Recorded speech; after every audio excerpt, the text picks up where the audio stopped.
Hi, and welcome to another EPiC Insight from the performance business. My name's Mike McNulty. Today I'm going to talk to you about dilation. What is dilation, I hear you ask? Well, I suppose think of it in terms of your eyes. Now, you've heard of the phrase your pupils dilating to take in more light. And that's exactly what they do. What they do is they open up in order to take in more of the light around them. And also what happens in a fight or flight scenario, all your senses dilate. They open up in order for you to gain as much as you can. Adrenaline starts to flow. All these kind of energy boosts kick in order to help you fight or flight. So what does that mean in terms of communication? Well, the definition of dilation is the art of becoming or being open and wider, larger, or more receptive to things around you. And that's very relevant to speakers and communicators. Let's take a step back. I mean, what is it that you want to achieve as a speaker?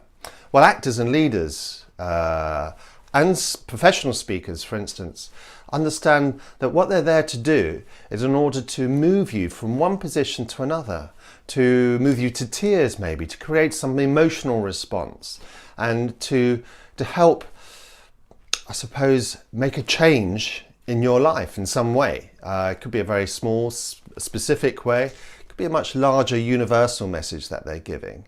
And this is exactly what the sort of tool of dilation helps us to achieve.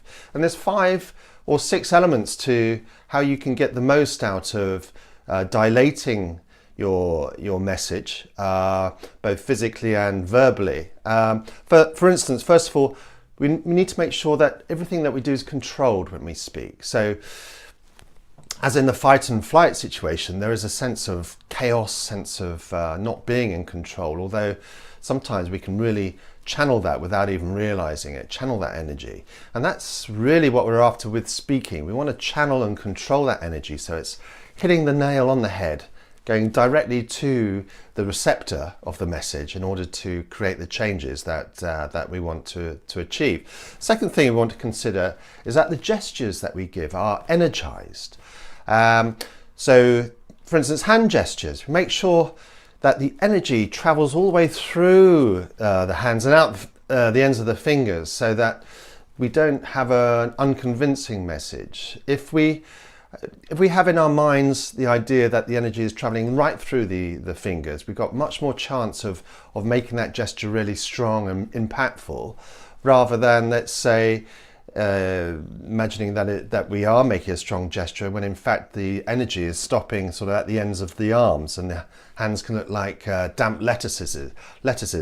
How often have you seen that in speakers, that they're not quite convincing in terms of the gestures that they're making? They kind of hold back a little bit, and it really does dilute the message that they're giving. So keep the energy flowing all the way through.